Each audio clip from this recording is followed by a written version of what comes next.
नमस्ते साथियों।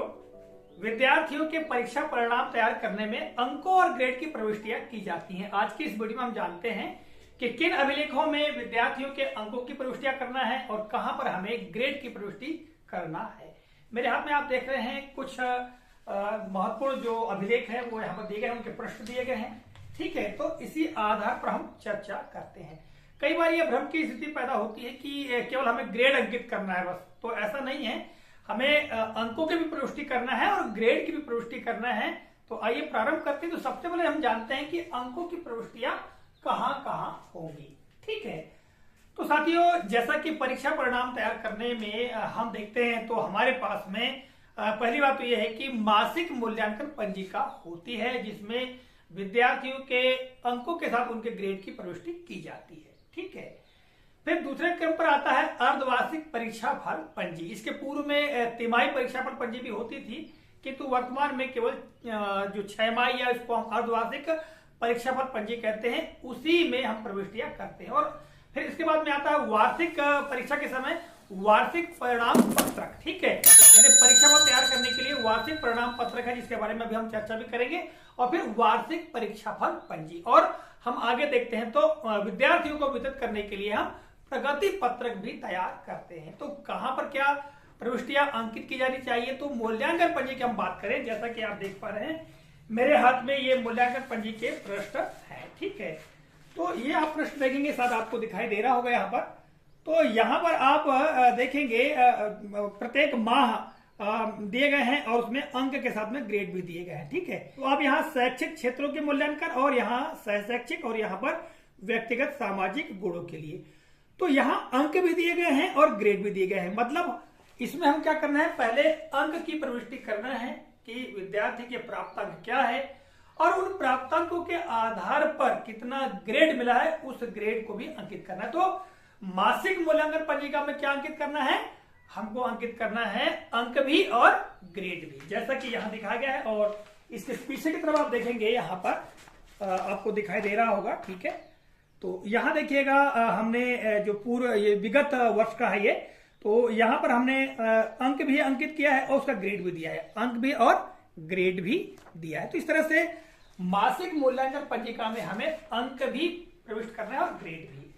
फिर बारी आती है आगे अर्धवार्षिक परीक्षा फल पंजी। तो अर्धवार्षिक परीक्षा फल पंजी जो है उसमें विद्यार्थियों के अंकों की प्रविष्टि करना है और पूरे अंकों की प्रविष्टि करने के पश्चात उसका पूरा परीक्षा परिणाम तैयार हो जाएगा। और परीक्षा परिणाम तैयार हो जाने के पश्चात प्रत्येक विषय के अंत में, ठीक है, जो हम अंक देते हैं उन अंकों का हम ग्रेड भी अंकित करते हैं। और जो अंत में सभी विषयों के योग का जो परिणाम है उसमें भी हम प्रतिशत के साथ में ग्रेड अंकित करते हैं। आइए अब हम बात करते हैं आगे वार्षिक परिणाम पत्रक की। तो साथियों हमारे पास में अभी इसी सत्र का दिशा निर्देश है, जिसके बारे में पूरे वीडियो में मैंने आपको जानकारी दी है। ठीक है, और इसी दिशा निर्देश में आप पीछे तरफ देखेंगे यहाँ पर तो परिशिष्ट 4 जुड़ा हुआ है। ठीक है, यहाँ माध्यमिक और प्राथमिक दोनों के लिए। तो यहाँ आप ध्यान पूर्वक देखेंगे तो शैक्षिक क्षेत्रों के मूल्यांकन, अर्धवार्षिक शैक्षिक क्षेत्रों के मूल्यांकन के लिए यहाँ ये वार्षिक के लिए दिया हुआ है। और यहाँ लिखा है अर्धवार्षिक प्राप्तांक और यहाँ लिखा है वार्षिक प्राप्तांक। तो प्राप्तांक का क्या अर्थ है, प्राप्तांक का अर्थ है यानी अंक। ठीक है, यानी जो अंक उनको मिले हैं उनको केवल यहाँ अंकों की प्रविष्टि करना है। इसी प्रकार यहाँ पर शैक्षिक क्षेत्रों और यहाँ व्यक्तिगत सामाजिक गुणों के जो प्राप्तांक है उनकी प्रविष्टि करना है, यहाँ लिखा भी हुआ है। आप देखेंगे अगर अर्धवार्षिक की हम बात करें तो लिखित 50 अंक लिखा हुआ है, यानी 50 में से जितने भी प्राप्तांक होते विद्यार्थी को उनको अंकित करना है। यहाँ पर हम देखेंगे तो प्रोजेक्ट वर्क के प्राप्तांक है तो उनको यहाँ अंकित करेंगे। उसी का फिर बाजू में 60 अंक के लिए लिखित का लिया गया तो लिखित के यहाँ पर अंकित करेंगे। ठीक है, तो प्रत्येक विषय के लिए अंकित करेंगे। ठीक, और यहाँ पर आप देखिएगा सहशैक्षिक क्षेत्रों में 20 अंक के लिए दिया हुआ है। ठीक है, व्यक्तिगत सामाजिक गुणों के विषय में 20 अंक दिए गए हैं, तो 20 अंकों में से जो प्राप्तांक है उनको अंकित करना है।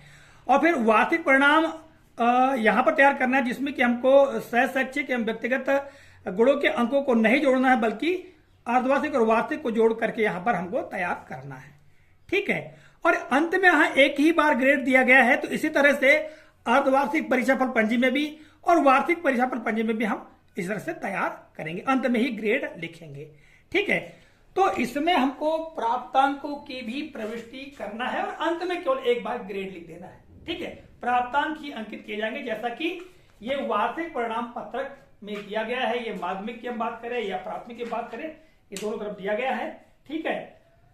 तो ये हो गया। इसके पश्चात हम बात करते हैं आगे वार्षिक परीक्षाफल पंजी। तो साथियों, वार्षिक परीक्षाफल पंजी भी लगभग जो वार्षिक परिणाम पत्रक है, जैसा कि आप देख पा रहे हैं यहाँ पर, ये ठीक है, ये वार्षिक परिणाम अभिलेख पत्रक। तो इसी प्रकार की प्रविष्टियां जो है वार्षिक परीक्षाफल पंजी में भी होंगी। तो उसमें केवल अंत में जो हम परीक्षा परिणाम तैयार करेंगे, अंत में एक बार ग्रेड अंकित करेंगे। यहाँ पूरे अंकों की ही प्रविष्टि होगी, ठीक है। यहाँ सामान्य जानकारी अंकित करेंगे।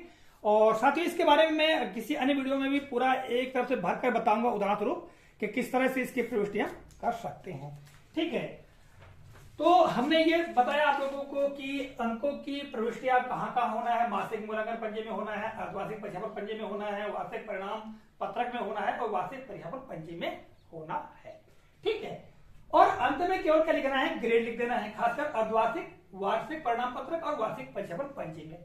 वार्षिक मूल्यांकन पंजी में जैसा कि मैंने आपको बताया यहाँ पर यहाँ दिया गया है, ठीक है। ये यहाँ पर अंक भी दिए है, बाजू में ग्रेड भी दिया हुआ है, तो अंक भी लिखे और उसका ग्रेड भी अंकित करें, ठीक है। तो इस प्रकार से तैयार कर सकते हैं।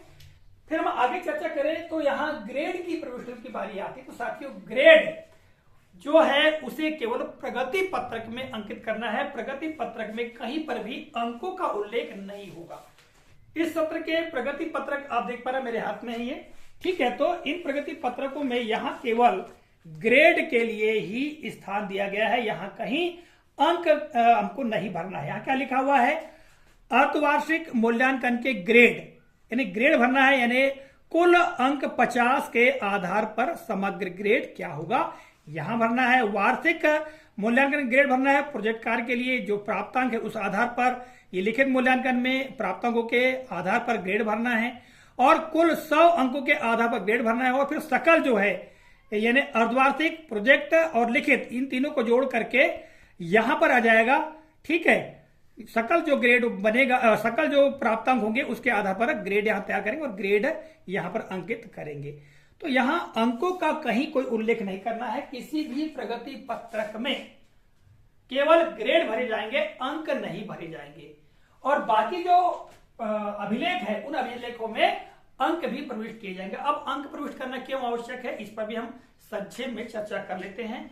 साथियों, जैसा कि प्रश्न पत्र विद्यार्थियों का होता है मूल्यांकन के लिए, तो उसमें प्रत्येक प्रश्न के लिए अंक निर्धारित होते हैं और विद्यार्थी जिस प्रकार से प्रश्न का उत्तर देता है उसके आधार पर बच्चों को अंक ही दिए जाते हैं। और फिर उन सारे अंकों को जोड़ करके, यानी प्रश्न पत्र के सारे अंकों को जोड़ करके विद्यार्थियों को किसी विषय विशेष में हम अंक प्रविष्ट करते हैं और फिर उन अंकों का क्या निकालते हैं, प्रतिशत निकालते हैं और उस प्रतिशत के आधार पर हम ग्रेड तैयार करते हैं।